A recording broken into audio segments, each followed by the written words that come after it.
Bonsoir, bonsoir à toutes et à tous. Bienvenue dans ce petit auditorium de la BNF. D'abord, merci à vous d'être là en vrai, en présentiel, comme on dit. Même masqué, ça nous fait du bien. Merci aussi à tous ceux et toutes celles qui nous suivent sur la chaîne YouTube de la BNF pour ce deuxième épisode de nos débats au cœur de la science, consacré cette année aux intelligences, au pluriel, à commencer par ce qu'on appelle l'intelligence artificielle, l'IA.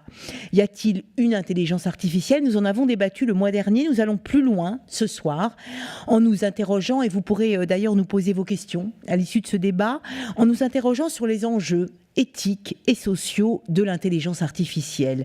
Jusqu'où l'IA va-t-elle transformer nos vies publics et privés, nos emplois, nos interactions, nos conversations? Quelle place les machines apprenantes, dites intelligentes et désormais affectives, vont-elles prendre dans nos vies et nos sociétés? Et surtout, quelle place voulons-nous leur donner en toute connaissance de cause? C'est surtout ça le problème. Et en toute responsabilité. En voilà un autre de problème, éthique, social et juridique. Voilà ce que nous allons nous demander en tentant de dépasser les fantasmes, les peurs, les promesses, en compagnie de nos intervenants qui ont tous les trois le mérite de savoir de quoi ils parlent. Laurence de Villers, bonsoir. Bonsoir.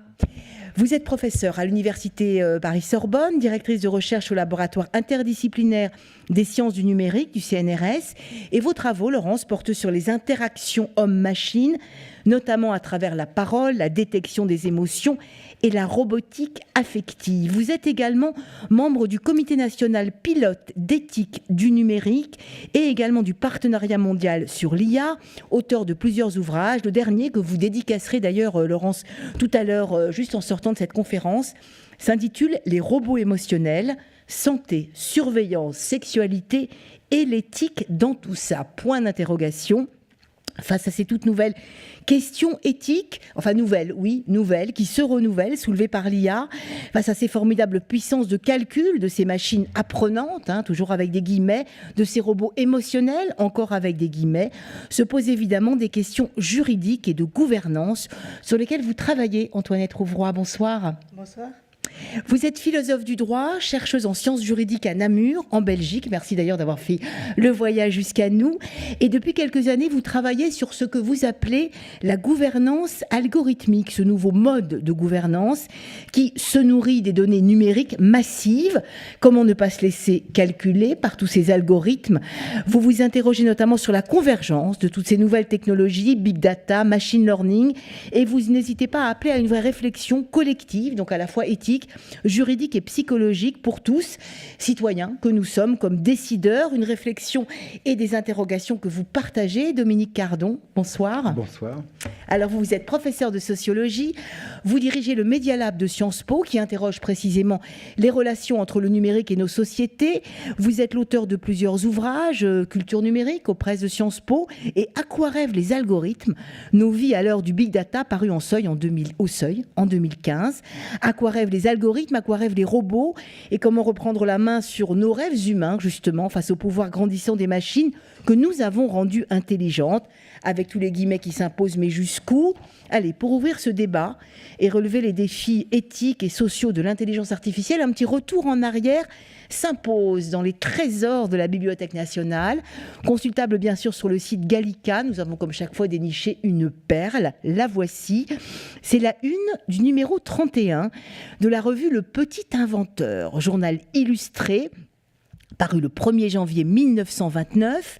La couverture en couleur, vous le voyez, est titrée « Ce que nous réserve l'électricité », montre le dessin de ce robot futuriste branché sur l'électricité en train de cirer les pompes, enfin les chaussures, excusez-moi, d'un homme confortablement installé dans son fauteuil. Il y a de quoi alimenter toutes nos questions, j'ai l'impression, sur les enjeux sociaux, éthiques et juridiques, mais aussi sur la manière dont nous nous les posons et dont nous pensons bien les poser. Dominique Cardon, j'ai envie de m'adresser au sociologue que vous êtes pour commenter cette image qui date donc du siècle dernier, comme quoi ces questions sur le rôle des robots et des machines ont une histoire fantasmée peut-être, ou une histoire qui s'est accélérée aujourd'hui, c'est ça ? Absolument. Alors, je laisserai Laurence pour les robots, mais effectivement, autour de l'IA, moi, le constat que je fais, c'est qu'il y a un incroyable, on en parle aujourd'hui, mais voilà, un incroyable hype autour de ce mot. Et ce mot a une histoire, et le projet de mettre de l'intelligence dans des machines a une histoire. Et je pense que cette histoire est très importante pour comprendre le contemporain et le décalage un peu mythologique qui s'est constitué. C'est qu'en réalité, les gens qui ont lancé le projet de l'IA en 1956 avaient une idée symbolique de la machine et qui, du coup, est un peu figurée dans Le Petit Inventeur, là, dans ce dessin du Petit Inventeur, puis aussi dans tous les films de science-fiction, où on a des entités autonomes qui mèneraient des activités en fonction d'opérations dites intelligentes, c'est-à-dire qu'elles se donneraient à elles-mêmes leurs propres buts, leurs propres objectifs, et qu'elles auraient une mode de raisonnement qui serait éventuellement logique, symbolique, interprétatif. Et vous le savez, dans les sciences de fiction, on aurait aussi une conscience. Voilà. Ce projet de l'IA, il a été débuté dans les années, au milieu des années 50. Il a connu 2 vagues successives et il n'a jamais vraiment très bien marché. Je dis de façon caricaturale, mais il n'a jamais vraiment très bien marché.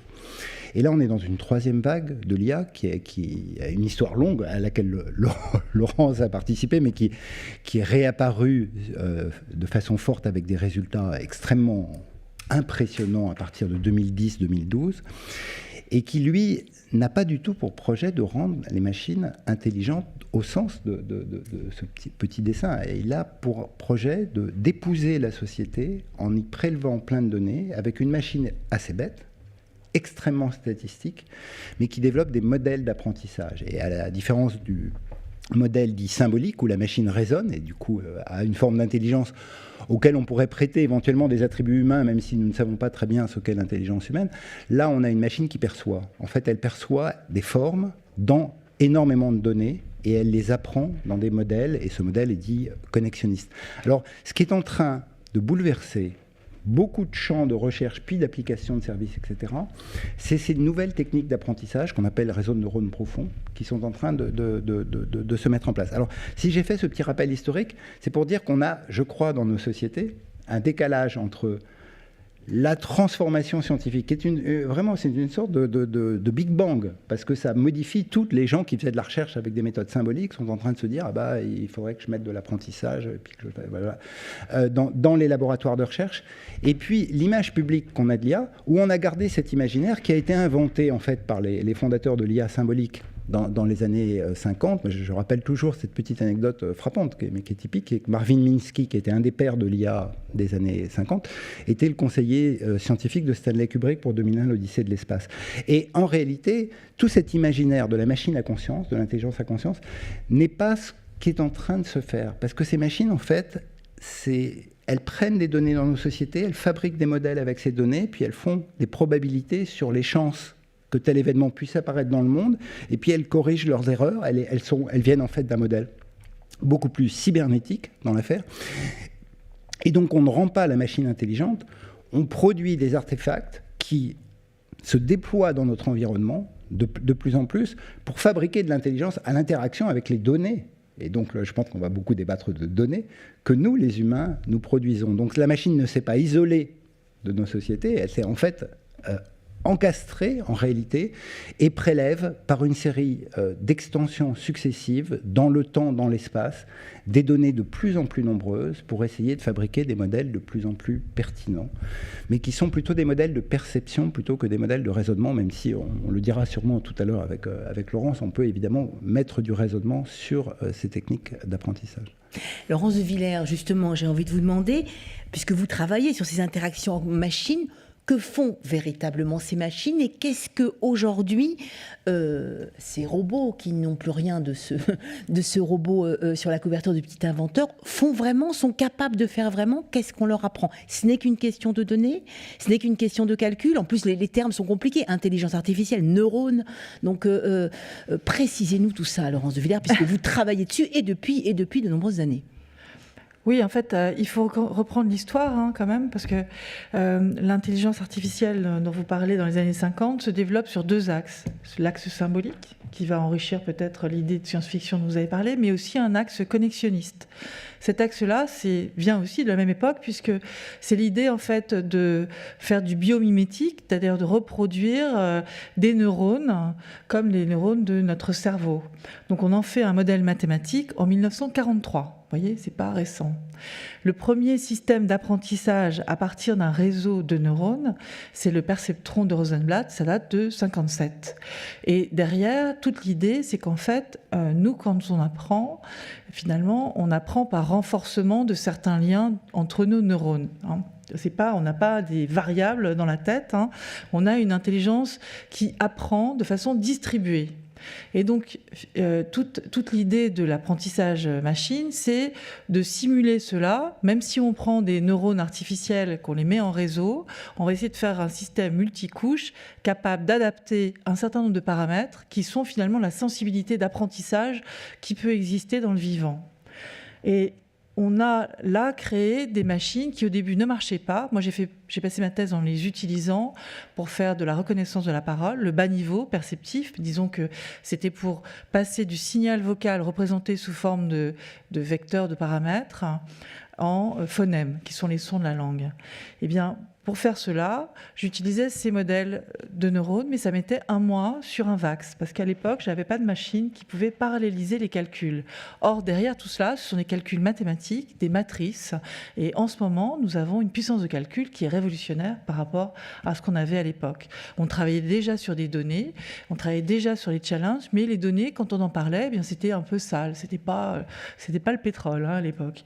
On avait de la difficulté pour monter des projets et faire financer la collecte de données. Voyez, de la même façon, les mathématiciens considéraient que ce qu'on faisait, c'était de la petite mathématique, c'est-à-dire c'était des statistiques. Voyez, et donc là, on a révolutionné tout cela. Pourquoi ? Parce que depuis les machines qui parallélisent, qu'on a maintenant dans des GPU sur des petits portables, vous avez chez vous, vous pouvez avoir une puissance de calcul que jamais on avait à l'époque, on est capable de lancer des tâches comme ça qui apprennent. Par exemple, à reconnaître entre un chat et un chien, entre des photos, à partir du son, des images satellites. Par exemple, on parle beaucoup pour la médecine de pouvoir détecter dans des images des radios, détecter des formes de cancer de façon assez rapide. Pourquoi ? Parce que la machine va regarder sans présupposer, donc sans sémantique. Elle va regarder les corrélations des points qui sont sur l'image. On lui montre une quantité insensée, incalculable de données. En quoi c'est révolutionnaire ? Vous avez raison, c'est que l'humain, le médecin par exemple, ne peut pas voir autant d'images dans sa vie, dans toute sa vie, que ne pourrait le voir la machine. Donc la machine, elle a cette fulgurance de données à son actif. 2, elle va regarder à des niveaux que nous ne voyons pas, que nous ne percevons pas. Parce que, je ne sais pas, quand j'écoute des sons, par exemple, je n'entends pas les ultrasons, les infrasons, et la machine peut les entendre. Et quand je regarde des micro-phénomènes dans le visage, je ne les vois pas. Si je ralentis une vidéo, peut-être que je vais voir des micro-mouvements que je n'avais pas vus. D'accord ? La machine peut voir tout ça. Et qu'elle est maintenant extrêmement rapide. Elle va beaucoup plus vite que nous. Donc c'est normal qu'elle gagne au jeu de Go, qui est un jeu fini, qui est très simple. Et maintenant, j'en reviens au robot. Qu'est-ce que c'est l'intérêt du robot ? C'est, sur une machine, de mettre plusieurs de ces algorithmes d'intelligence artificielle capables de détecter des formes, d'apprendre en regardant quelqu'un faire une tâche, tout un tas de ces capacités qui sont liées à l'humain. Maintenant, il n'y a toujours pas de pilote dans l'avion, je dirais. C'est-à-dire qu'en fait, on a beau mettre sur ces plateformes tout un tas de modules capables de reconnaître des formes, d'interpréter, de traduire, de faire beaucoup de choses qu'on imagine comme très performantes. Ce pauvre robot, il a du mal à se déplacer. Si on le met dans un endroit comme ça va être très compliqué pour lui parce qu'il y a des marches, parce qu'il y a des choses qu'il ne sait pas faire au premier niveau. On parle du paradoxe de Moravec, c'est-à-dire qu'il est capable de faire des tâches intellectuelles répétitives sur un grand nombre de données, faire le journaliste, faire de la synthèse, parler 23 langues. Par contre, quand il s'agit de déboucher un évier, non. parce que c'est toujours différent dans la vraie vie. Cette variabilité, le fait que les choses soient un peu cachées, qu'on les devine, notre intuition, notre capacité à interpréter des choses qu'on ne voit pas, la machine n'a rien de tout ça. Elle apprend très lentement, donc même si vous voyez commencer à avoir des robots maintenant, ils sont évidemment, et qu'on essaie, comme je le fais, de travailler sur l'affect, c'est-à-dire de détecter nos émotions, de vouloir en générer à travers ces machines, la machine n'a absolument pas les mêmes capacités que nous. Il ne faut pas en avoir peur pour cela. Il faut bien comprendre ces concepts, et moi je pousse pour qu'on éduque les enfants dès l'enfance sur ces systèmes. Qu'est-ce qu'ils sont capables de faire ? En quoi ils peuvent nous apporter. Et effectivement, ils peuvent nous apporter beaucoup si on sait les manipuler et si évidemment ce ne sont pas des leaders des géants du numérique qui font des monopoles autour de tout cela en essayant surtout de nous manipuler. Voilà. Donc, on va revenir justement sur tout ce qu'ils peuvent nous apporter, mais je voudrais vous faire intervenir, Antoinette Rouvroy, puisque justement, on n'a pas besoin d'avoir peur pour le moment de ces robots, c'est pas ça la question. Par contre, ils fonctionnent, ils apprennent en nous calculant à partir d'une masse de données considérable. Et vous, c'est là-dessus que vous travaillez. Oui, c'est-à-dire que pour moi, le phénomène des données massives, cette tsunami de données, ces phéromones numériques qui prolifèrent en temps réel de nos actions, de nos interactions, de nos trajectoires, mais aussi des objets que nous utilisons et qui sont connectés entre eux, etc. Toute cette masse de données ou cette matière signalétique en quelque sorte, hein, comme disait Guattari, c'est une matière qui n'a pas de signification en elle-même, qui n'a jamais de signification que potentielle. C'est-à-dire que les données émanent comme une couche supplémentaire, on pourrait dire même comme des déchets toxiques, parce qu'il devient parfois même plus difficile d'effacer les données que de les conserver. Donc ça émane, ça se produit, ça prolifère, et à partir de là, on peut inférer effectivement, on est même obligé en fait d'automatiser la transformation de ces données brutes, comme on les appelle, en informations opérationnelles. Alors je dis information opérationnelle parce que ça n'a plus rien à voir avec le vrai ou le faux. En fait, que produisent les algorithmes quand ils, soi-disant, nous regardent, de leur regard sans regard d'ailleurs, parce que ça contourne complètement l'épistème visuel. Ce n'est que du calcul, ça ne nous regarde pas. Donc, il faut oublier cette histoire de panoptique, vous êtes regardé, surveillé, etc. On est dans un tout autre régime, on ne vous regarde pas, on vous calcule effectivement. Mais qu'est-ce que voient, pour utiliser quand même la métaphore visuelle, les algorithmes? Ils ne voient rien. Mais par contre, ils défont toutes nos images. C'est-à-dire qu'ils vont nous calculer d'une manière qui nous est incompréhensible et qui contourne absolument, par exemple, toutes les catégories statistiques auxquelles nous sommes habitués ou les catégories socialement éprouvées de genre, de classe sociale, de milieu socio-professionnel. Les algorithmes nous donnent l'impression de pouvoir passer à travers tous ces masques sociaux, toutes ces catégories toujours trop enfermantes, toujours un peu normatives, et nous donnent l'impression d'une très grande objectivité, dans la mesure précisément où ils contournent la subjectivité du regard humain. Ça, c'est quelque chose d'assez particulier. C'est pour ça que je ne parle pas tellement de gouvernance, mais plus de gouvernementalité. Algorithmique. Oui, de gouvernementalité algorithmique, en ce sens que ce que ça transforme, c'est vos modes d'ordonnancement du monde, qui en passe par les algorithmes, par les données massives, c'est une nouvelle rationalité de gouvernement. Alors moi, ce qui me préoccupe actuellement principalement, c'est essentiellement la nouvelle temporalité. La temporalité extrêmement spéculative, préemptive, récursive, c'est-à-dire c'est vraiment un bouleversement de notre temps qui est réalisé par les algorithmes. Parce que quand je dis ça ouvre des fenêtres spéculatives, les algorithmes ne voient rien, ils ouvrent des espaces spéculatifs, c'est qu'ils peuvent détecter non pas qui nous sommes, non pas ce que nous voulons, non pas nos intentions, qui sont totalement indifférentes aux algorithmes, mais bien plutôt ce dont nos formes de vie sont impersonnellement capables. C'est Eric Schmidt qui disait il y a déjà quelques années que nous ne savons pas exactement qui vous êtes, nous ne savons pas exactement ce que chacun d'entre vous veut, quelle est son intention, quelle est finalement sa singularité, mais par contre, nous connaissons le banc de poissons dont vous faites partie, c'est-à-dire le profil général. Un profil, ce n'est personne. C'est une forme spéculative, c'est une sorte d'ombre qui, si vous voulez, toujours précède l'objet. Et c'est une ombre éminemment mouvante qui ne vous correspond jamais complètement et à laquelle vous ne pouvez pas, finalement, ce n'est pas que vous êtes trop regardé, c'est au contraire que grâce aux algorithmes, on peut tenir compte de ce qu'il y a de plus éloigné des grands nombres, hein, ce qu'autrefois, dans la statistique classique, on considérait comme du bruit. Aujourd'hui, la distinction n'est plus faite de façon conventionnelle entre ce qui relève du signal et ce qui relève du bruit. Tout est potentiellement signal. Tout est potentiellement signal, ça veut dire aussi qu'on peut tenir compte des particularités de vos modes de vie qui sont les plus éloignés des grands nombres, qui sont absolument particulières, c'est-à-dire qui ne vous rapportent à aucune moyenne, à aucun groupe. Alors on pourrait dire, bon, c'est pas mal. Et effectivement, ça correspond un peu à l'esprit du temps. C'est Dominique Cardon qui avait la bonne formule, la haine de la moyenne. Nous avons aujourd'hui la haine de la moyenne, une haine de la moyenne. C'est pour ça que nous sommes très preneurs de toute les personnalisations à l'échelle industrielle que peuvent réaliser les algorithmes, c'est-à-dire façonner un environnement informationnel et physique qui est parfaitement adéquat à mes profils, à mes multiples profils, c'est-à-dire à cette multitude sans autre qui me constitue.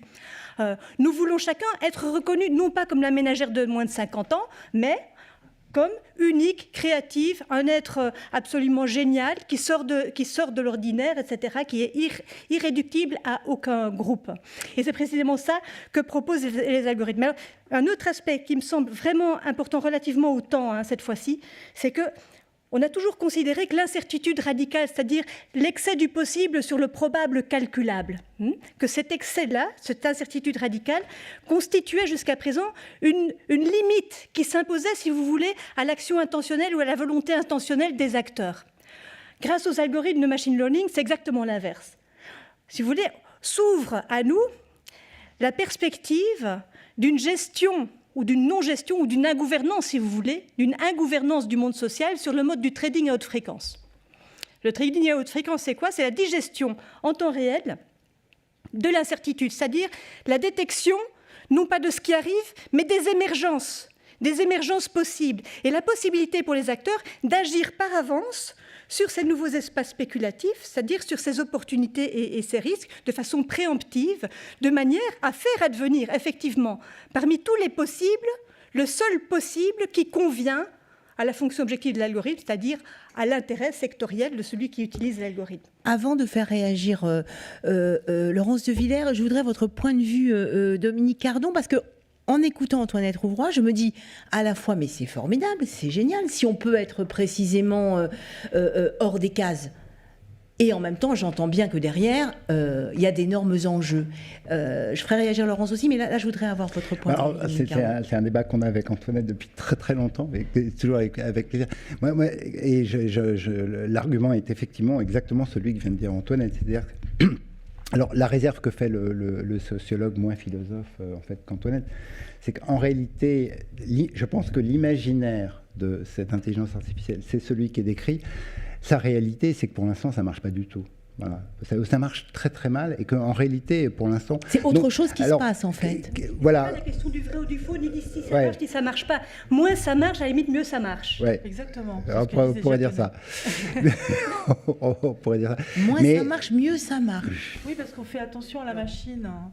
On l'aide. En tant qu'humain, on va développer en fait une hybridation.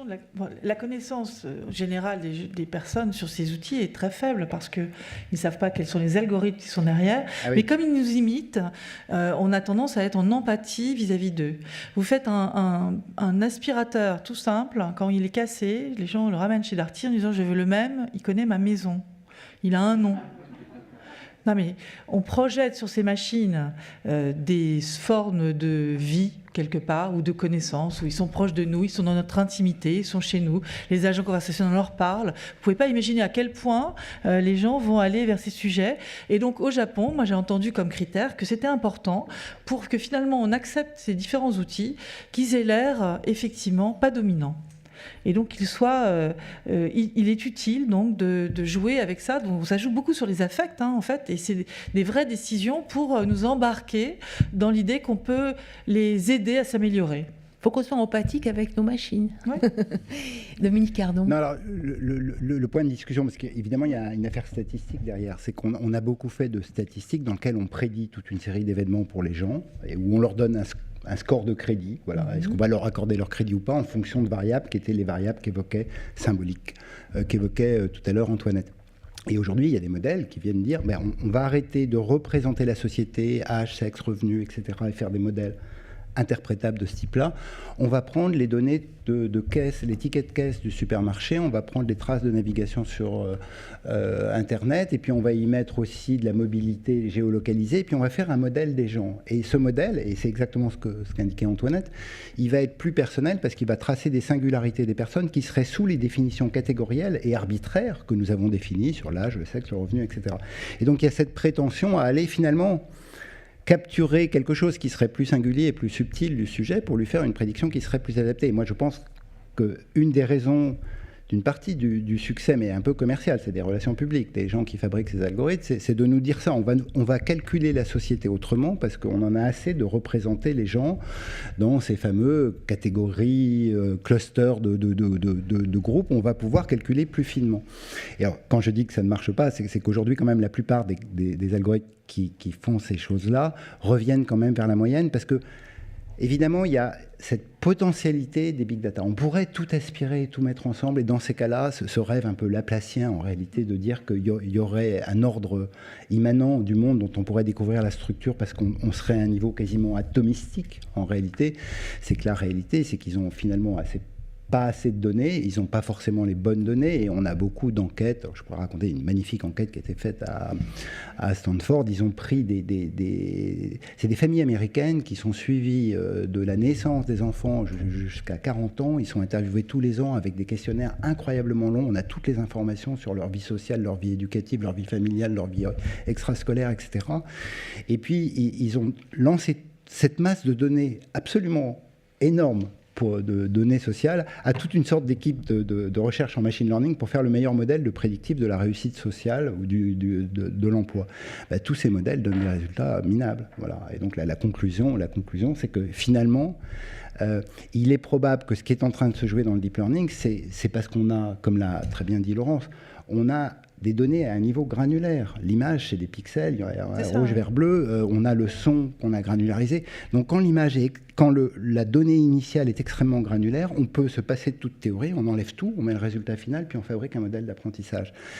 Mais quand en réalité on cherche à résoudre des problèmes qui sont plus complexes parce qu'on les a représentés avec des catégories, parce qu'on a beaucoup de données, mais on n'a pas exactement la bonne catégorie qui va symboliser le genre de signal dont on a besoin, l'efficacité de ces modèles est plus faible. Je pourrais prendre un exemple même dans l'analyse d'imagerie médicale. Ça marche très bien quand on a bien échantillonné et paramétré des modèles de détection sur des IRM qui ont été calibrés et pris au même moment, des symptômes, etc. Mais quand on le met en situation réelle, on a des taux d'erreur qui restent importants. C'est formidable ce qui se passe, c'est incroyable ce qui se passe, mais on a mis le produit de contraste, on n'a pas mis le produit de contraste, etc. Les modèles commencent à bouger. Donc on voit bien que on peut apprendre de ces données en les rendant granulaires, mais que le passage de modèles qu'on a appris de façon simple sur le son, l'image et le texte, parce que là, effectivement, on a des résultats spectaculaires.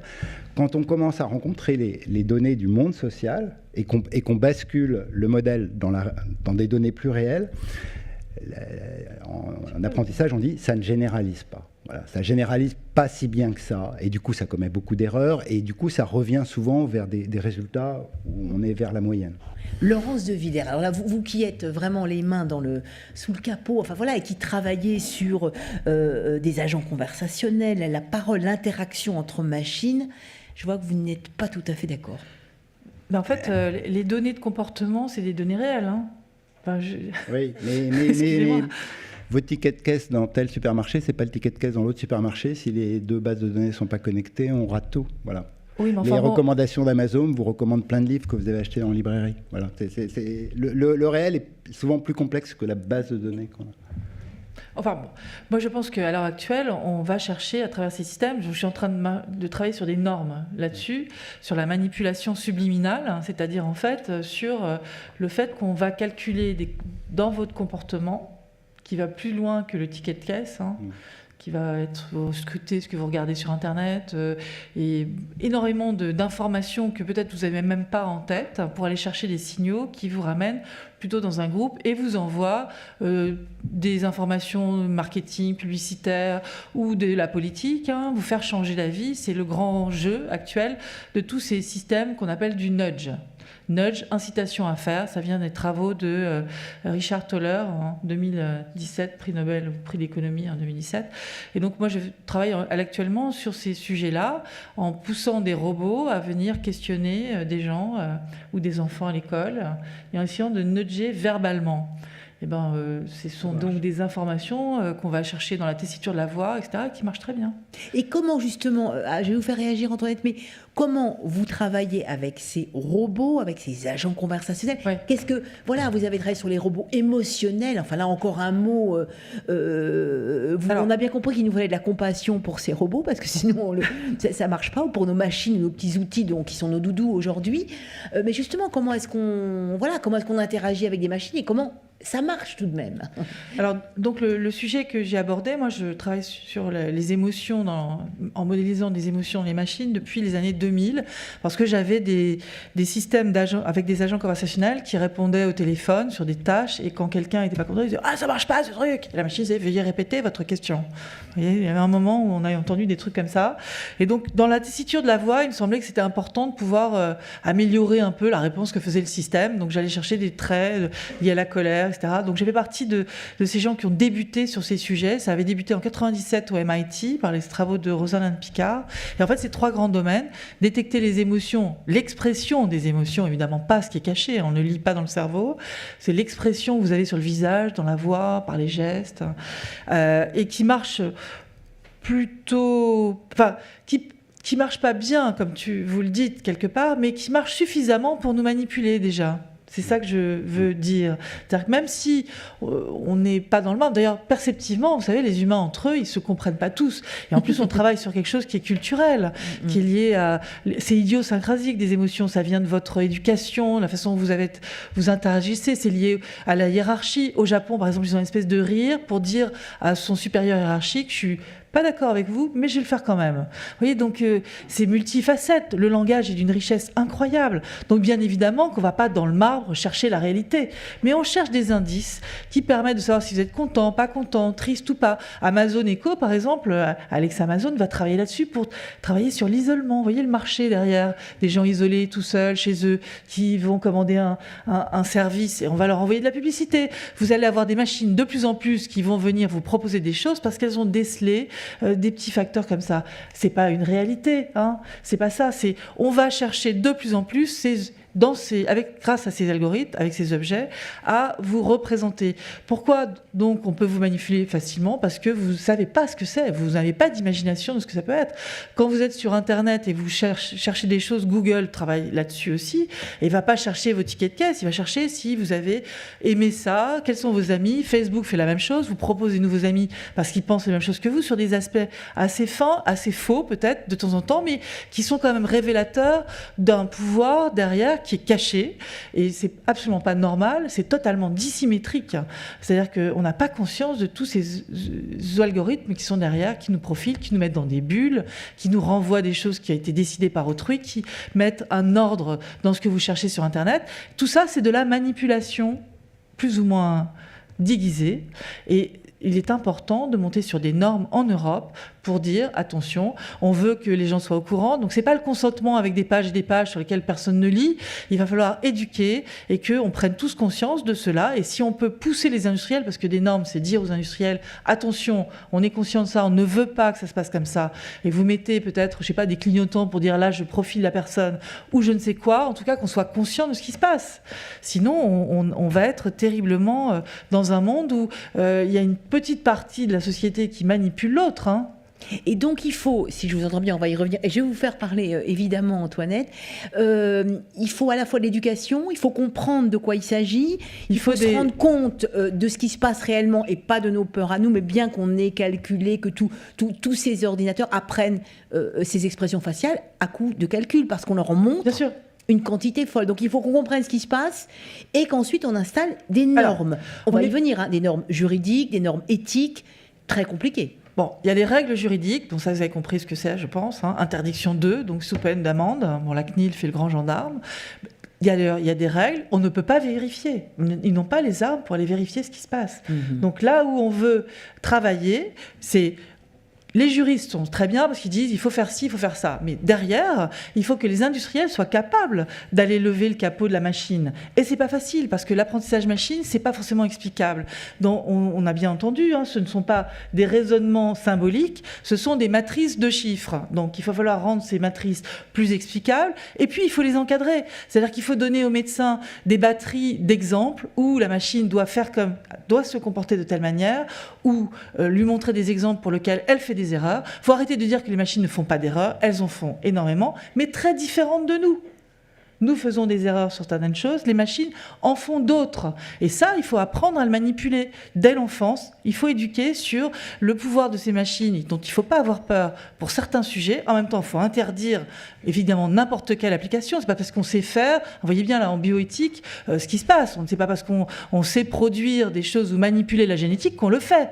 Donc c'est la même chose pour tous ces outils. Il faut apprendre en quoi ils peuvent nous servir, sur quel domaine, et avoir une vision un peu plus large en disant, non, là c'est interdit, mais il y a plein de zones de gris dans lesquelles c'est pas du tout évident de trouver quelles sont les mesures. Et d'ailleurs, on l'a vu avec les propos haineux, Facebook n'est pas capable d'aller gérer ça non plus, et il n'ouvre pas le capot non plus aux chercheurs. Donc il faut se trouver des façons de décrire, des méthodologies pour décrire cela, et l'éthique va suivre la technologie. C'est-à-dire que ce n'est pas dans le marbre. Il s'agit d'étudier ça au long terme. Il faut qu'on réclame plus de recherche, plus d'imbrication entre la recherche et l'industrie, si on veut utiliser ces différents outils, et travailler sur le monitoring, la surveillance sur le long terme, et se doter d'outils, de mesures. Et pour cela, il faut travailler vraiment sur comment c'est construit, qu'est-ce que je donne comme ordre, et qu'est-ce que je donne à chacun comme droit d'avoir un regard aussi sur ces sujets. Antoinette Rouvroy, c'est à vous, parce que je sais que je vois bien bouillir. C'est-à-dire que je suis un peu porte-à-faux, parce que là, j'ai l'impression d'entendre parler encore le bon vieux libéralisme, alors que ce soit cette nouvelle rationalité gouvernementale est vraiment post-libérale. C'est-à-dire qu'elle n'a plus pour sujet... En fait, le sujet libre, rationnel, autonome, l'unité fondamentale du libéralisme. On est ici dans un contexte, il faut bien se dire que cette émergence, les big data, les algorithmes, les big data sont détenus par qui ? Par les GAFAM, en grosse majorité, et par leurs équivalents asiatiques. Les algorithmes sont développés surtout par ces industriels-là, parce que simplement c'est eux qui ont amassé le maximum de données.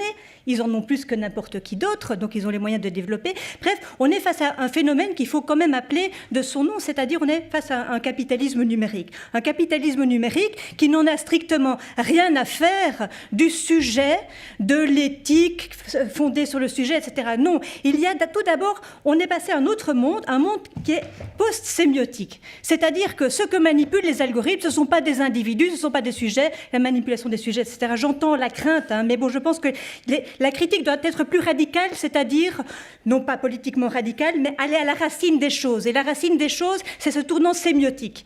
C'est-à-dire qu'on est face à un tournant numérique qui est une évolution du tournant linguistique, c'est-à-dire que l'unité de compréhension, d'explication du monde n'est plus le mot qui passe par un sujet rationnelle, mais elle a donné, c'est-à-dire du signal décontextualisé et recontextualisé ensuite de façon tout à fait déterritorialisée dans des... Si vous voulez, c'est une sorte de grand corps sans organes dans lequel l'organe ou l'organisme aurait été remplacé par le cloud de données.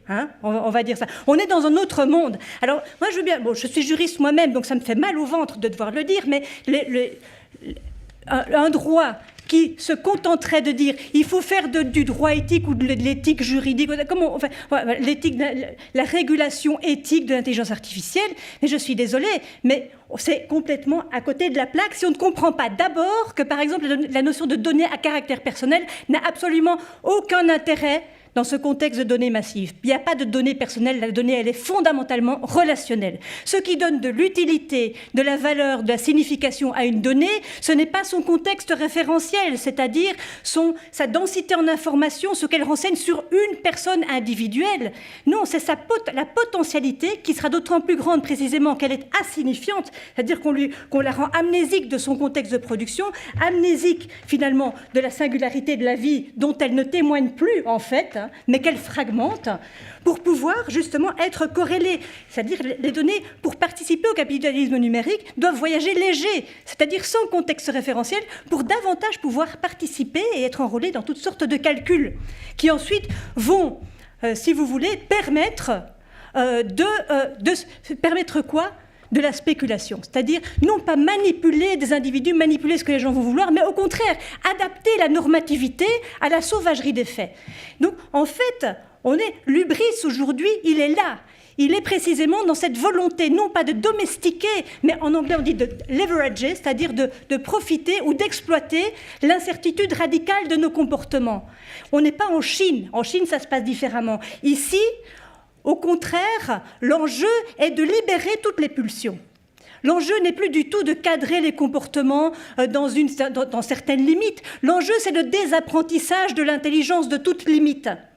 C'est ça le capitalisme numérique. C'est le désapprentissage des limites, y compris des limites organiques, des limites fondée sur la limitation des ressources. Vous voyez, ce coffre, et là je vous parle du côté le plus sombre de ce qui est en train d'arriver, du côté le plus sombre, ce qu'offre le capitalisme numérique, c'est une perspective, et ça c'est une utopie, ou je dirais une dystopie, en tout cas c'est complètement farfelu, l'idée finalement de transformer ou de traduire la perspective d'effondrement en perspective d'illimitation de la croissance. Pourquoi ? Parce qu'en fait, on capitalise non plus sur le travail aujourd'hui. C'est plus le travail humain qui produit de la valeur.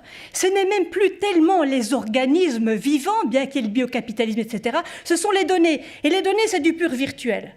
C'est du pur virtuel. C'est tellement déconnecté du vivant, tellement déconnecté de tout, qu'en fait, on a l'impression que ça peut... Et Nick Land l'avait aperçu il y a déjà longtemps, cette idée qu'en fait, c'est l'idée d'un capitalisme. Il disait finalement la cybernétique et le capitalisme, c'est la même chose. C'est exactement la même chose. C'est l'idée d'une émancipation du calcul contre tout ce qui devrait interrompre le calcul. C'est-à-dire l'incalculabilité de la fragilité de la vie, c'est-à-dire la passibilité des organismes vivants. C'est ça l'enjeu aujourd'hui. L'enjeu, pour moi, il y a quand même une urgence. Moi qui ai des enfants jeunes, je m'inquiète de leur avenir. L'enjeu aujourd'hui, c'est pas de protéger... les données à caractère personnel, individuel, etc. Au contraire, si vous voulez, cette revendication de vie privée, ma vie privée, ma bulle, etc., va exactement dans le sens de cette fragmentation. C'est-à-dire dans le sens de à la fois de cette hyper haute résolution du numérique qui passe à travers toutes les formes signifiantes, et évidemment à travers toutes les formes politiques ou les formes de mobilisabilité politique, haute résolution, mais aussi... haute déterritorialisation.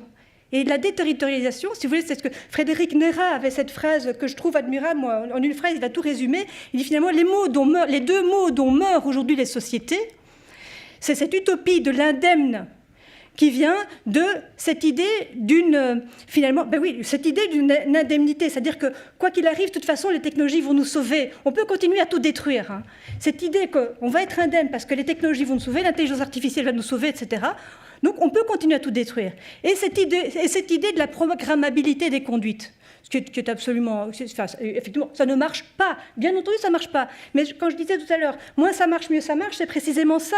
Parce que c'est précisément de cette précarité ontologique, du fait que les sujets sont des processus en constant dépassement d'eux-mêmes et qui donc toujours produisent des nouvelles données de ce qu'on n'avait pas prévu justement. Et c'est précisément de ce qu'on n'avait pas prévu, de ce qui était imprévisible, incalculable. Des erreurs, c'est bien parce qu'il y a des erreurs et qu'il y a de l'incalculabilité, que les données sont limitées, etc., que les algorithmes apprennent.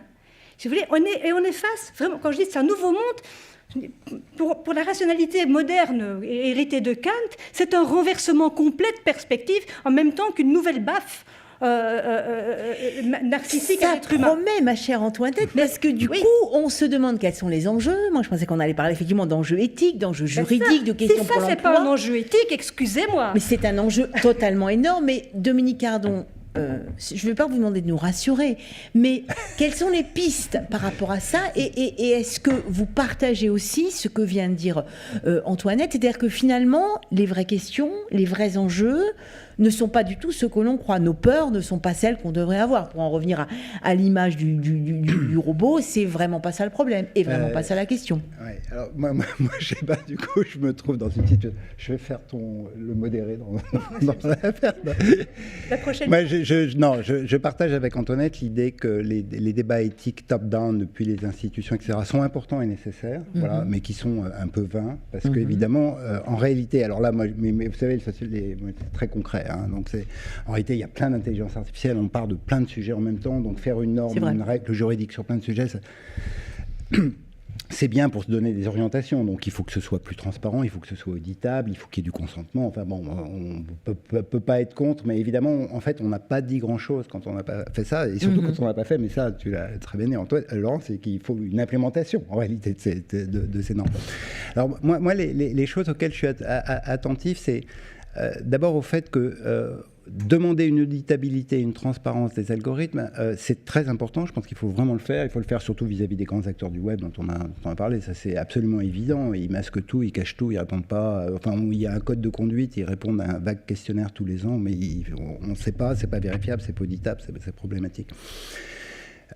Mais qu'effectivement, on va tomber sur d'énormes systèmes calculatoires dans lesquels on va avoir un immense vecteur, quoi, qui va être. Alors ça, c'est le modèle qui a appris ça, c'est le modèle qui a appris ça. Donc en réalité, c'est pas vraiment auditable, la réalité. En revanche, ça veut dire. Mais alors là, c'est mon côté social-démocrate. On perd pas la main. Donc moi, je pense qu'il faut une critique forte. Il faut que nos sociétés... perd pas la main parce qu'il faut une critique forte et parce qu'il faut toujours un humain, comme le rappelait Laurence aussi, derrière la machine, et qu'il y en a toujours. Alors, il y a des humains derrière la machine et surtout, il y a des bases de données. Parce que là, on dit les données sans dire base de données. Ce qui est en fait, concrètement, quand on s'occupe aux choses concrètement, c'est que les données, elles n'ont pas... voilà, les données, c'est des bases de données. C'est-à-dire qu'elles ont été constituées avec de telle ou telle manière. On les a extraits, et parfois de façon absolument...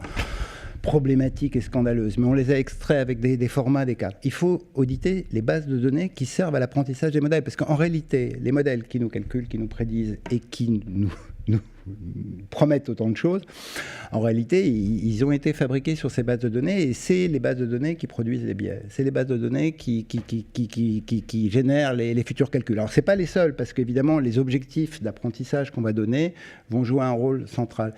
Et là, il y a une critique qui est intéressante à faire. Et puis, par rapport à ce qu'a dit Antoinette, c'est-à-dire, mais là, on rentre plus dans des dispositifs de recherche. Moi, je crois beaucoup qu'en réalité, pour faire la critique des nouveaux calculateurs, comme Antoinette l'a dit, c'est post-sémiotique. Donc en fait, on n'y comprendra rien. Donc on peut mettre tous les gens qu'on veut, c'est post-sémiotique.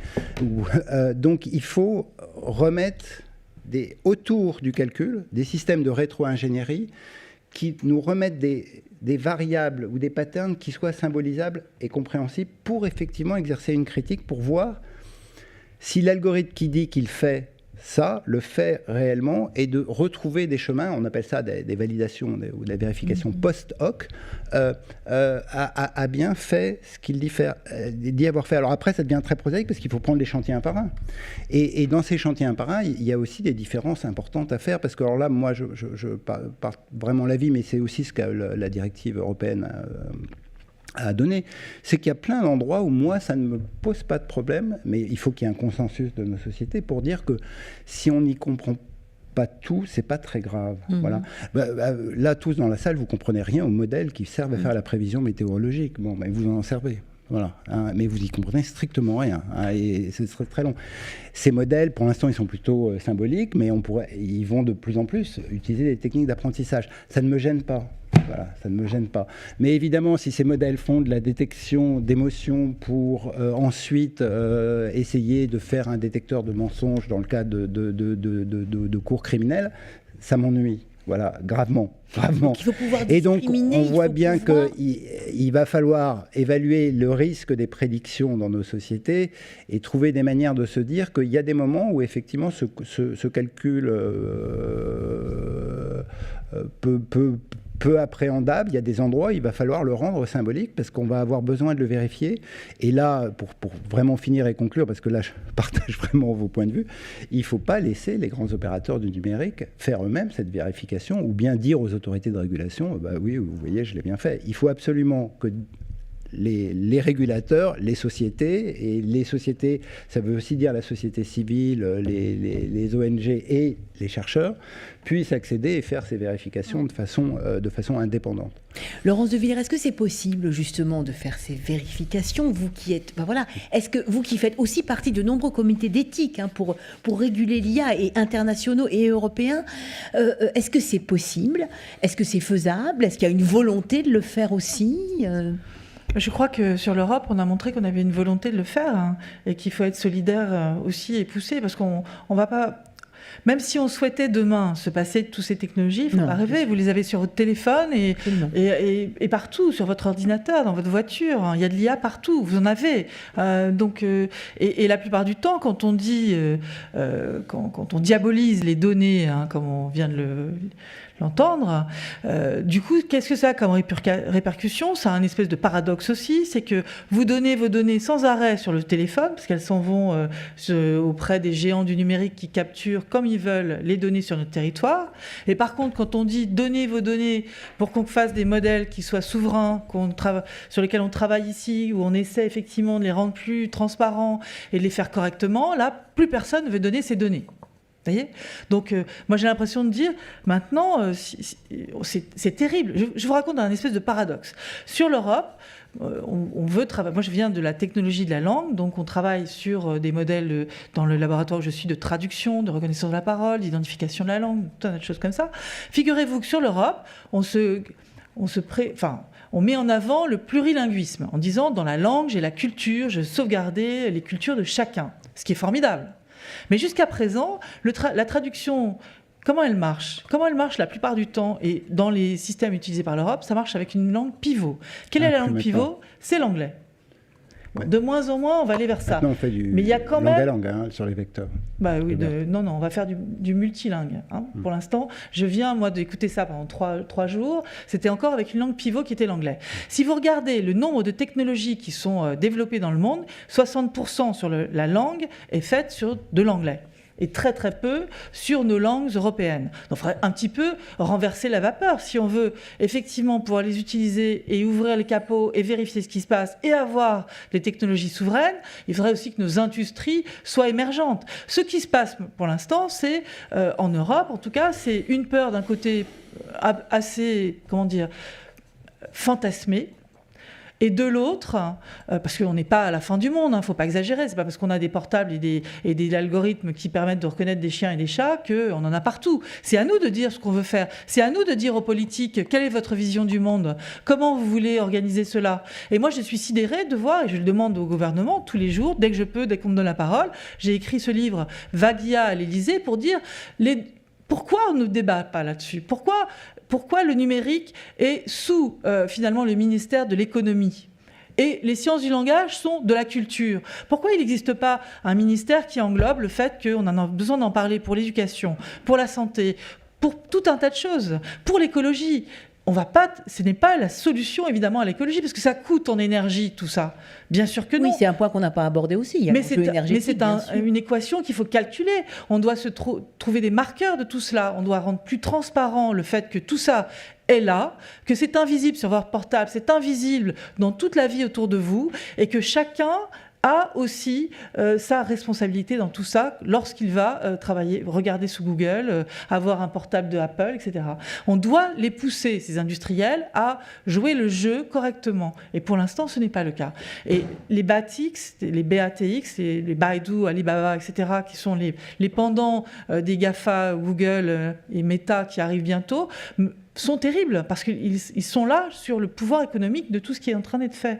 Donc là, je rejoins ce qui vient d'être dit. Il y a un danger. Il ne faut pas laisser faire et il faut qu'en Europe, on ait aussi notre façon de gérer au mieux les choses. Mais en tout cas, on a à gagner sur la santé. On a à gagner à Si je prends l'inverse maintenant, à corréler des données entre l'environnement et la santé pour comprendre mieux certaines maladies, pour mieux soigner le cancer, pour arriver à faire des choses assez fulgurantes, on a intérêt à pouvoir corréler des données comme celle-là. One Health, par exemple, c'était un des grands programmes que je trouve très intéressant. Pour aller sur des sujets de moins de dépenses d'énergie, n'importe comment, on a besoin de ça aussi. Il faut que l'équation qui est complexe, soit regardée dans toutes ses dimensions. Et c'est ça que je trouve incroyable, c'est que dans la société, on ne pousse pas les politiques à parler plus de ça, on les laisse faire. Les choses invisibles n'ont pas l'air de nous perturber, mais par contre, dès qu'on dit « Ah, il faudrait collecter des données », « Ah non, je ne veux pas ».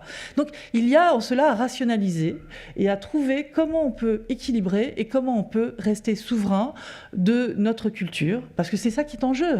Lorsque j'utilise que des outils américains, ou demain, qu'est-ce qui se passe en Afrique ? Les enfants à l'école en Afrique apprennent le chinois maintenant, le mandarin. L'Afrique, c'est la nouvelle grande guerre entre les Américains et les Chinois pour prendre le pouvoir. Non mais imaginez où cela va. Dans les normes, la guerre des normes également. Moi, je me retrouve avec très peu d'industriels. Je pilote un groupe sur les normes. Je trouve qu'il y a très peu d'industriels européens qui sont là. Il y a beaucoup des GAFA. Il y a Huawei derrière. Tous ces puissances sont en train de travailler là-dessus. Et c'est notre avenir. Donc, on a intérêt à ne pas avoir peur de tout, ne pas être non plus naïf. Donc, il faut se donner les outils pour mieux contrôler. Il faut demander absolument à ce que ces débats soient menés dans la société avec une vision à long terme, avec une vision sur les dépenses d'énergie, une vision de l'écologie, du numérique, et qu'on ait une troisième voie pour... alors, comme vous le disiez tout à l'heure, je suis aussi dans des comités internationaux comme le PMIA, Partenariat mondial en IA, qui est une émergence qui vient de ce qu'a fait le président Macron avec Justin Trudeau à Biarritz, qui est en fait de mettre ensemble 25 démocraties qui travaillent sur différents sujets. En France, on a 2 sujets, l'innovation et le futur du travail. Est-ce que vous entendez parler de cela ? Non. Mais c'est anormal. Moi, j'ai demandé au MEDEF qu'ils soient dans la boucle, j'ai demandé à des syndicats de travailleurs qui soient dans la boucle. Il faut absolument qu'on réfléchisse tous, qu'on débatte et qu'on trouve les bonnes idées. Il ne s'agit pas d'être arc-bouté contre ou totalement pour en essayant d'en tirer une manne économique. Il faut vraiment raisonner sur le futur de nos enfants. C'est-à-dire, dans quelle vie vont-ils vivre ? Et qu'est-ce que peuvent faire ces outils et qu'est-ce qu'ils ne peuvent pas faire ? À nous de décider de cette éthique-là. À nous de décider, Antoinette, peut-être rapidement, si on oui, peut, mais justement, avoir des questions. C'est bien là l'enjeu. L'enjeu, c'est la décision. Qu'est-ce qui fait qu'on s'en remet ? Moi, l'énigme qui me travaille depuis longtemps, c'est cette question de la problématisation. C'est-à-dire, qu'est-ce qui fait, puisqu'on nous parle toujours de solutions logicielles, solutions d'intelligence artificielle, mais qui a décidé de ce qu'était un problème, le problème auquel répond l'intelligence artificielle. Alors, oui, bon, d'abord, comme le dit Dominique, on a parlé de beaucoup de choses très différentes. Les intelligences artificielles qui font de la hiérarchisation de contenu, ou celles qui font de l'évaluation de crédit, celles qui font du scoring, qui font des appariements, etc. Ce sont chaque fois des choses qui sont très, très, très différentes et dont les enjeux éthiques et juridiques sont extrêmement différents. Alors, pour vous parler très brièvement de ce que c'est que, pour moi, le rapport entre cette normativité algorithmique et la normativité juridique à laquelle, je pense, nous devons tenir, parce que le risque, c'est que le droit lui-même se fasse progressivement grignoter par cette rationalité spéculative. Et là, qu'est-ce qu'on perd ? C'est ça qu'on peut penser pas exactement. On gagne certainement beaucoup de choses. Je pense par exemple, pour donner des exemples positifs aussi, parce que je ne suis pas ludite du tout. Je trouve cette technologie passionnante pour des tas d'exemples, dont certains ont été donnés d'ailleurs par Laurence, mais notamment dans le domaine du droit, c'est très intéressant d'avoir des algorithmes, par exemple, qui peuvent rendre une image un peu en miroir de toute la jurisprudence, analyser toute la jurisprudence passée sur un sujet, donner un état du droit. C'est quelque chose, si vous voulez, les algorithmes ils ont la capacité de détecter des régularités sur des très grands nombres. Aucun juriste ne peut voir tout ça, quand bien même il est très appliqué à étudier la jurisprudence. Donc c'est des choses qui sont très très intéressantes, bien entendu. Mais il ne reste pas moins que quand on parle de algorithmic decision making, décision en fait prise par un algorithme, alors on vous dit mais ce ne sont que des recommandations, par exemple une recommandation de libérabilité conditionnelle, un score de libérabilité conditionnelle, c'est-à-dire un score de risque de récidive détecté par des algorithmes, on peut se dire oui, de toute façon c'est le juge qui décide. Mais en fait, et c'est là que vous voyez que le problème il n'est pas dans les algorithmes. le juge, il va généralement se conformer à la recommandation de la machine s'il craint que dans son milieu non algorithmique, c'est-à-dire dans son milieu social, dans le milieu de l'administration de la justice, il va être très sévèrement sanctionné s'il prend une décision contraire à la décision de maintien en détention qui lui a été recommandée par l'algorithme et qu'effectivement, il y a récidive. Je me permets de vous interrompre parce que à la séance précédente, nous avons parlé de ces questions évidemment juridiques aussi, et aussi d'une autre manière, disant qu'au fond, les algorithmes ne faisaient que reproduire et répercuter en plus grand les inégalités déjà existantes. Mais bien sûr, c'est-à-dire que si vous entraînez, par exemple, si vous entraînez les algorithmes sur toute une jurisprudence biaisée, qui a été rendue par des juges biaisés, mais l'algorithme va être biaisé. Bon, ça, c'est tout à fait garbage in, garbage out, comme on dit. Ça, c'est évident. Bref, pour toutes ces raisons, je pense que l'essence du droit ou l'essence du jugement ou de la décision et la dignité du jugement tient précisément à ce que le jugement est toujours pris sur fond d'indécidabilité. Décider, ce n'est pas, et Derrida en parlait dans Force de loi, décider, ce n'est pas suivre le résultat d'un calcul. Sinon, on n'est pas un juge, on est une machine à calculer. Et ça n'a juste rien à voir. Le juge prend une décision et il sait qu'il prend une décision injuste. Toujours. Il sait très bien que la loi n'est pas conforme à la justice, mais que son interprétation de la loi, un peu en son âme et conscience, est une approximation, la meilleure approximation possible, un peu comme un algorithme d'ailleurs, la meilleure approximation possible de, finalement, la fonction objective de la justice, si on peut traduire ça comme ça, que la fonction objective de la justice, enfin, du droit, du système juridique, c'est la justice. Mais je peux Dominique Ardon, et après je voudrais voir juste sur cet exemple que tu connais bien, parce que c'est au cœur d'un débat. S'il y a des biais dans les algorithmes des décisions passées des juges, c'est que les juges, dans la sacralité du jugement, qui est l'incertitude, etc., ont pris plein de mauvaises décisions, des décisions racistes, des décisions discriminatoires, etc. Donc, on peut faire appel. Alors, si tu veux, cette magnifique exaltation de la décision du juge, il y a un moment où quelqu'un qui travaille sur les algorithmes, enfin qui fait un peu de statistiques, se dit ce serait quand même pas mal d'équilibrer les cours américaines. On sait que s'ils prennent la décision le matin ou l'après-midi après le repas, c'est pas la même, etc. Donc, il y a un petit point. Ce petit point, il m'amène sur une chose centrale que disent les sociologues, mais là très prosaïque. Hein, vraiment, nous, on est prosaïque sur les algorithmes, et que tu soulignes, c'est que c'est pas parce que notre environnement incorpore de plus en plus de calculs qu'on est de plus en plus manipulé. Mais non, partout. du tout. Il y a une agentivité humaine qui est très forte. Et donc la vraie défense, en fait, face aux algorithmes, c'est d'augmenter notre agentivité critique. Oui, et là, on a plein d'exemples. Oui, dans le cas des juges que tu signales, tu connais les enquêtes d'Angèle, Christin, etc. Les juges, ils ont ça dans leur dossier, mais ils prennent des décisions avec plein d'autres moments. L'algorithme d'Amazon, dont on nous raconte partout, qui manipule tout le monde, etc. Les très bonnes enquêtes montrent que les gens, ils savent qu'il y a un algorithme, mais leurs copains, c'est vachement mieux comme recommandation que les algorithmes. Et c'est un peu toujours pareil. Hein. Donc en réalité, il y a aussi une autre force, c'est le sociologue qui rappelle ça, mais une autre force qui est nos relations, nos subjectivités, nos affinités, plein de choses qui font que, bizarrement, dans la mythologie qui s'installe autour de l'intelligence artificielle, le sujet devient cette patte disparaissante dans laquelle il suffit qu'on le nudge à droite, on le nudge à gauche, et il suit. On a ce débat sur la désinformation, par exemple, dans lequel on fait dire un peu n'importe quoi à l'idée que les gens seraient désinformés simplement parce qu'on les a piqués comme ça avec du Cambridge Analytica. Il n'y a aucune enquête qui montre que Cambridge Analytica a déplacé des voix. Donc en réalité, on oublie que nous sommes des sujets, qu'on est bombardés d'informations, qu'il y en a qui nous guident, qu'il y en a qui ont des effets structurants, il y a vraiment des effets forts, mais qu'il y a aussi une capacité qu'il faut évidemment constamment attiser d'agentivité des humains, et qu'ils ne font pas aussi docilement tout ce que ces techniques Vive l'inventivité critique des humains, oui, je voudrais juste terminer sur mon argument sur la justice, justement, parce que ce qui compte finalement, effectivement, le juge prend plein de décisions. En fait, le juge décide, il est tout aussi arbitraire finalement que la machine, on va dire ça comme ça, dans une certaine mesure, mais il justifie. Mais il est responsable de sa décision, ce que n'est pas nécessairement un algorithme qui va lui apprendre. L'algorithme, il va digérer, si vous voulez, son erreur. Et l'erreur n'est pas une faute pour l'algorithme. L'erreur est une occasion de s'améliorer. C'est jamais une faute. Tandis que pour un juge, lui, il est responsable des conséquences de sa décision. Je te cède ce point. Merci.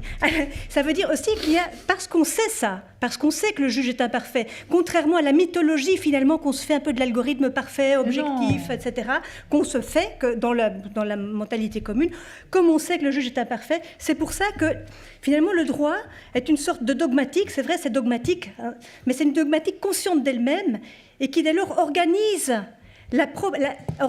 elle-même la remise en question de ses propres productions. Et c'est ça la beauté finalement du droit qui est dans cette négativité, dans toujours cette possibilité, dans le fait qu'il est tellement imparfait. Et je pense que ce sont ces imperfections-là auxquelles il faut tenir, et ce sont ces imperfections-là qui justifient qu'on justifie les décisions à l'égard non pas d'un calcul, mais à l'égard de la singularité de la situation d'une personne vivante dont le jugement va, par rapport à qui le jugement va produire des effets très significatifs.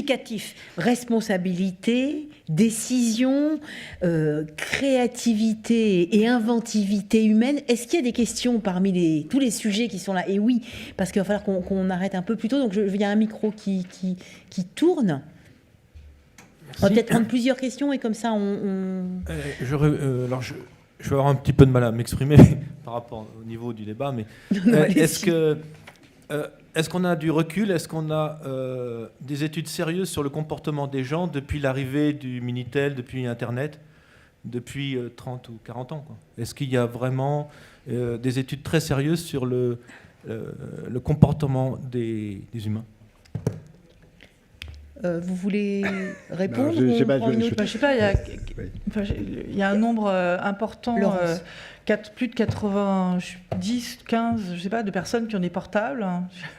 Il y a des nombres incroyables de gens qui se connectent sur Internet. Il y a des heures de passer devant des machines qui n'étaient pas le cas avant. On passe énormément de temps devant une machine. Donc oui, ça a des incidences. On sait que ça a des incidences sur l'attention des enfants à l'école.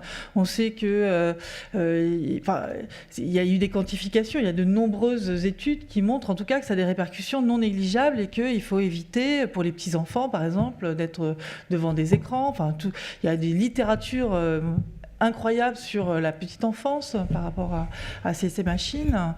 Donc oui, il faudrait poser une question précise, parce que sinon, on va peut-être prendre aussi une autre question. Oui, bonjour. En fait, je voulais demander à Madame Rouvroy quelles sont les préconisations au vu de la relationnalité des données, et au fait que vous critiquez les solutions libérales individualistes de tout à l'heure. Et la deuxième question, concerne en fait les infrastructures. Parce que c'était un peu l'absent de la discussion. C'est-à-dire que les bases de données, c'est très important, mais les bases de données sont à 80% sur le sol américain, ce qui implique l'extraterritorialisation du droit américain, etc. etc. Donc c'est l'enjeu de la souveraineté numérique en Europe. Alors Antoinette, peut-être. Oui, alors merci beaucoup. C'est effectivement une question extrêmement pertinente, cette question du statut des données, parce qu'on a l'habitude, on a une sorte de prédisposition à considérer que la donnée c'est nécessairement personnelle. Et en fait, ça vient de la bioéthique, en fait. On a calqué le statut de la donnée sur le droit médical. C'est-à-dire, on a lié ça, si vous voulez, presque à la dignité humaine. Comme si un juriste italien, Stefano Rodotà, parlait de habeas data. Comme si je maîtrise mon corps. Mais alors, je comprends. Mais en même temps, c'est pas votre corps. La donnée finalement, c'est quelque chose qui est produit à propos de vos comportements. C'est pas un élément de votre corps humain. Donc les enjeux sont pas tellement proches du droit médical. Alors moi, j'avais cette idée, peut-être un peu folle et que je n'ai pas encore vraiment développée, de plutôt fonder cela sur le droit des peuples à disposer d'eux-mêmes, d'exiger effectivement un consentement beaucoup plus collectif peut-être, une gestion beaucoup plus collective des données, comme faire finalement une sorte de certains ont pensé à un droit social des données, ou voilà. Et il y a là une toute autre généalogie pour penser la protection des données. Donc le réductionnisme ou l'individualisme méthodologique n'est pas une fatalité, même si tous les droits et libertés fondamentaux sont essentiellement, et pour de bonnes raisons en fait, fondés là-dessus, je pense qu'il y a lieu, relativement à ces enjeux qui sont vraiment très rhizomatiques, de penser les choses tout autrement, et en se fondant sur le droit des peuples à disposer d'eux-mêmes, parce que c'est effectivement un enjeu de souveraineté. C'est un enjeu de souveraineté de pouvoir décider collectivement de comment nous sommes calculés. Quels sont les critères de mérite, de besoin, de désirabilité, de dangerosité qui président à la répartition des opportunités dans une société donnée. Ça, ce sont des enjeux fondamentaux de justice qui doivent être délibérés au Parlement. Or, aujourd'hui, ceux qui calculent ça, on calcule ça au départ des données. Donc, vous voyez, l'enjeu est vraiment, vraiment structurel et collectif. Quant aux enjeux des infrastructures, effectivement, on a cette idée que l'économie numérique est quelque chose de tout à fait abstrait, évanescent, angélique, qui ne laisse pas de traces, qui est aérien. En fait, c'est une économie qui est éminemment cannibale. Elle est cannibale, elle mange de la chair humaine, parce que les composants électroniques, ils sont fabriqués au départ de ressources qui ont été extraites au Congo, notamment au Congo, par des enfants, par des gens dont on reproduit juste la force de travail en les nourrissant le minimum, ou dans les usines de Foxconn qui produisent les éléments microélectroniques, etc. Donc ça, c'est quelque chose d'absolument essentiel de rematérialiser les enjeux et de voir qu'il y a là aussi des enjeux de justice globale absolument essentiels. Et je pense que tant qu'on ne discutera pas de ça, on ne résoudra rien. Donc je pense vraiment vous poser les bonnes questions. Rematérialiser les enjeux, un droit social des données. Laurence de Villers, moi je veux votre point de vue là-dessus. Je ne sais pas, la question posée c'était pourquoi les plateformes sont américaines ? En gros, et voilà, quelle piste donner et la question de l'infrastructure. Les data centers. Oui, les data centers, ils sont plutôt... on en a aussi en Europe. On en a. Et on a des solutions européennes. Alors, je ne sais pas pourquoi le gouvernement... D'abord, je ne sais pas pourquoi j'ai à répondre à cette question qui vous était adressée, mais bon, je vais répondre quand même. Ah bon. Dominique Ardon, vous y aurez droit aussi. Donc en fait, pour moi, je ne comprends pas pourquoi les gouvernements, alors que les Américains font ça, privilégient en tout cas les acteurs américains. C'est eux qui ont fait monter les GAFA, c'est les gouvernements américains. Donc pourquoi nous, on ne préserve pas quelque part notre territoire aussi en poussant des industriels et en utilisant leurs services, puisque finalement, même à l'Élysée, ils vont travailler avec Microsoft, etc. Moi, j'ai été à un dîner à l'Élysée où, effectivement, les acteurs, tout au début, là, avec Cédric Villani, où les acteurs qui étaient autour de la table étaient les GAFA, avec les grands Américains présents, comme Yann Lequin, mais il n'y avait pas un industriel français. Donc je pense qu'il y a... sans doute quelque chose qui est en train de changer, parce qu'on se rend compte qu'il est nécessaire maintenant de travailler sur ces sujets, mais réellement, et pas juste de promesses. Donc il y a des solutions qui devraient être proposées pour le Health Data Hub, que je connais bien aussi pour être dans son conseil scientifique. Et j'espère que derrière, il y aura de la pérennisation aussi pour d'autres sujets. OVH avait aussi des solutions. En Europe, il y en aura d'autres. Peut-être que c'est en mettant plusieurs acteurs européens autour de la table qu'on arrivera à faire toute la solution entière que proposait Microsoft. Mais en tout cas, ce sont des sujets qui, pour moi, sont essentiels. Et vous avez raison et ça, il faut de plus en plus... en parler. Et les mettre sur la table. Dominique Ardon, peut-être un mot, je crois qu'il y a encore une question. Un tout petit mot, mais parce qu'évidemment, le Health Data Hub est au cœur de beaucoup de controverses. Donc vous voyez, et là c'est vrai que les gouvernements européens et français font des choses, donc mais ils ne font pas assez. Voilà. Alors, ils font pas assez. Alors, il y a évidemment le thème d'un retour de la souveraineté. Bon, moi, je suis pas fanat, mais il y a un thème de la souveraineté. Et donc, il y a des gens qui disaient il faut que le cloud soit souverain, donc les infrastructures soient relocalisées. Le gouvernement, il a inventé un truc bizarre, le cloud de confiance. Ça veut dire qu'effectivement, on met bien les infrastructures en Europe, mais on accepte que ce soit Microsoft et les logiciels de Microsoft qui les utilisent. Bon, vous voyez, voilà, c'est le truc. Mais je voudrais quand même dire que, parce que tout à l'heure, Laurence, t'as semblé, et t'as raison, je partage cette idée que c'est un enjeu politique majeur, il faut en faire quelque chose. Il s'est passé quand même beaucoup de choses en Europe depuis 4-5 ans sur le RGPD, et là, il y a quelque chose d'énorme qui arrive, enfin d'énorme, moi ça m'impressionne pas beaucoup, mais un truc un peu costaud qui arrive, qui s'appelle le Digital Service Act et le Digital Market Act, qui va normalement permettre de mettre en place des dispositifs d'audit dans lesquels la responsabilité des plateformes va être mise en... L'implémentation d'une obligation et de pénalité plateformes va être quand même beaucoup plus forte. Et l'air de rien, alors je sais que le capitalisme numérique part dans tous les sens, mais les plateformes, elles savent qu'elles vont y passer. Voilà, hein, et que sur les droits voisins, sur toute une série de choses. Moi, c'est ma vision du droit. Je ne suis pas spécialiste du droit, mais c'est le droit, il arrive toujours en retard. Les États se lèvent toujours en retard. C'est vrai qu'ils ont des problèmes. Il faut les mobiliser. Ils ne sont pas très compétents sur le domaine. Mais il y a un moment quand même où il arrive. Hein, et donc, sur plein de dossiers successifs, l'Europe est en train de prendre des décisions qui on le voit bien, et d'ailleurs servent d'exemple à certains Américains pour le propre débat. Leur tournant, avant de vous, je vois qu'il y a encore une question, parce qu'on va devoir arrêter. Merci. Assez rapidement. Une question là. Bonsoir. Pour fonder une éthique, une norme ou un droit social, on a entendu parler là, de devoir de transparence, d'éduquer le consommateur, de resymboliser les choses.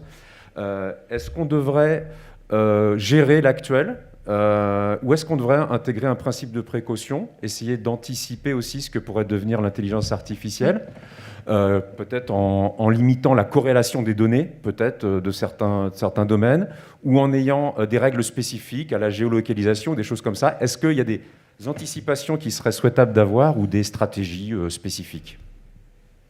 Oui, je pense que vous avez raison. Hein. C'est ce que moi j'appelle aussi. On devrait avoir une vision et anticiper ce qui va se passer et essayer de comprendre là où c'est vraiment utile, là où il y a une dépense d'énergie qui n'est pas utile.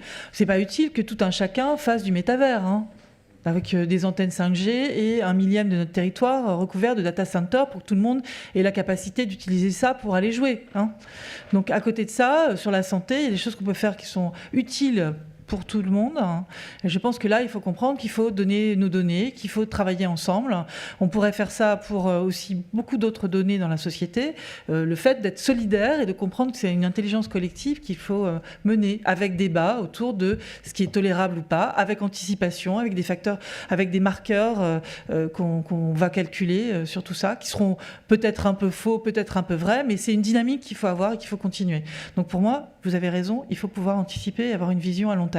Antoinette, et assez rapidement, parce qu'on a encore deux questions. Et oui, ce sera moi, tout. je n'utilise pas Google. Antoinette, réponds et je vous donne la parole. Hein. Oui, alors je crois effectivement qu'il y a lieu d'anticiper en domestiquant la corrélation, puisque les corrélations veulent nous domestiquer. Je pense que c'est à nous de domestiquer la corrélation.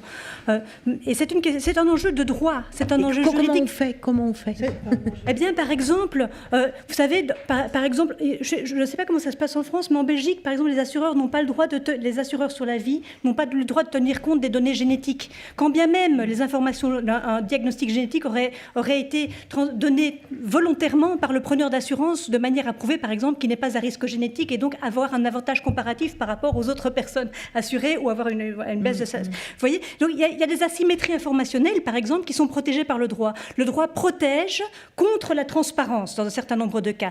Et je pense que par le biais de la corrélation, il y a moyen de contourner toutes ces opacités organisées par le droit de manière à protéger en fait les personnes vulnérables dans nos sociétés. Donc là, c'est un exemple dans lequel on doit domestiquer la corrélation et empêcher la corrélation d'établir par proxy, si vous voulez, de générer des données sensibles sans utiliser de données sensibles, si vous voulez. Ça, c'est une bonne pige. Ça pour les enfants aussi.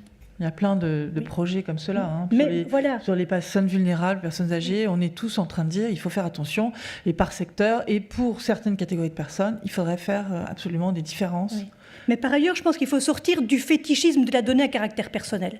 Il y a notamment dans le domaine de la recherche sur les soins de santé, dans la recherche sur les maladies orphelines, etc. J'ai entendu parler des chercheurs ou des chercheurs en génétique ou en épidémiologie qui sont bloqués dans leurs recherches bêtement à cause de cette usine à gaz du RGPD. Donc moi, je pense qu'il y a aussi... Parfois, le droit fait mal. Et là, il fait mal et il tue. Voilà. Non, le RGPD, c'est quelque chose d'essentiel. Maintenant, il faut faire des différences. La protection de nos données. Donc, il va falloir y réfléchir. Sans fétichisme. Il y a deux questions et on va ensuite devoir arrêter. Une par ici, je crois. Oui, madame. Oui, j'utilise Qwant et non Google. Alors, Qwant, on en entend guère parler. Hein. Je suis scientifique, je m'y intéresse, c'est pour ça que je l'utilise. Est-ce que, par contre, derrière, je ne sais pas du tout comment il fonctionne, est-ce qu'on est dans la même hiérarchisation des informations que Google ? Est-ce qu'on peut dire que c'est comparable ? Oui. Bon, sauf qu'on me dit que Quant est européen et que je préfère utiliser Quant que Google. Ah, mais Quant, il vient de faire un accord avec Google, non ? Oui, bon, d'accord. Donc je vais être repiégée par Google. C'est pas ça, c'est que moi je réclame à ce qu'il y ait plus de transparence, pas sur tout, mais sur ça au moins, sur les capacités de ces machines, sur qui est derrière, sur la transparence, on l'aura pas sur tout, mais si on pouvait au moins savoir ce que vous dites, madame, c'est-à-dire que je travaille avec Quant, qu'est-ce que c'est Quant ? Il faut vraiment que ce soit plus facile d'accès et qu'on ait, c'est ça l'IA de confiance, c'est au moins on soit en capacité de comprendre les différents systèmes qui sont mis derrière tout cela. Quand vous prenez un médicament, par exemple, vous avez donc une posologie et on vous dit attention, effet secondaire, attention ci, attention ça.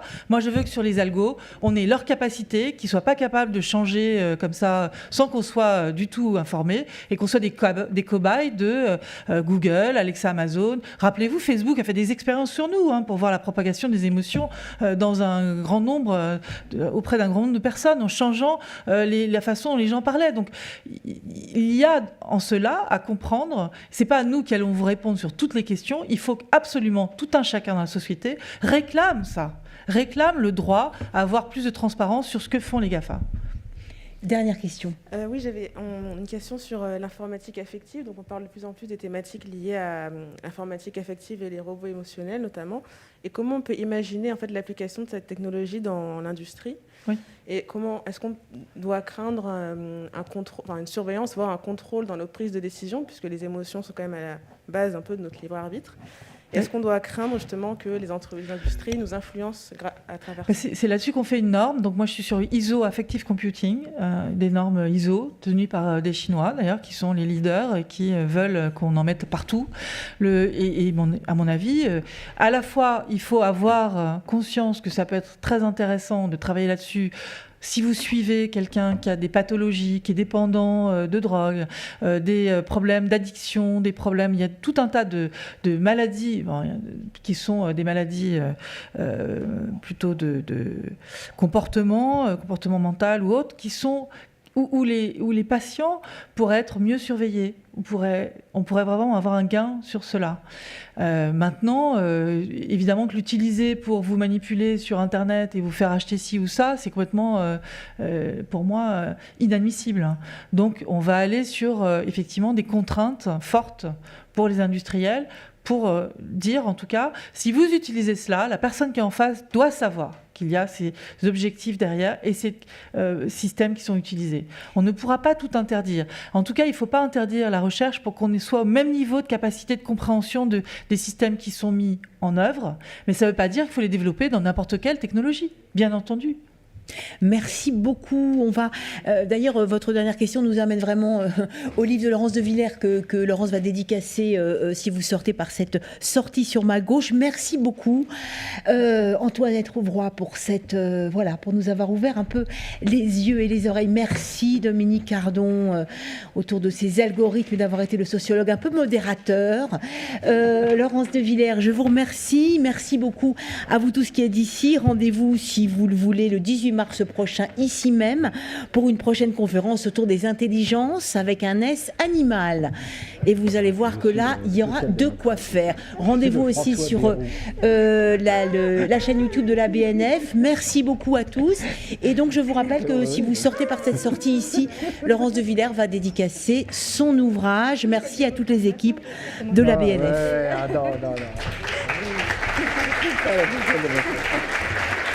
Merci.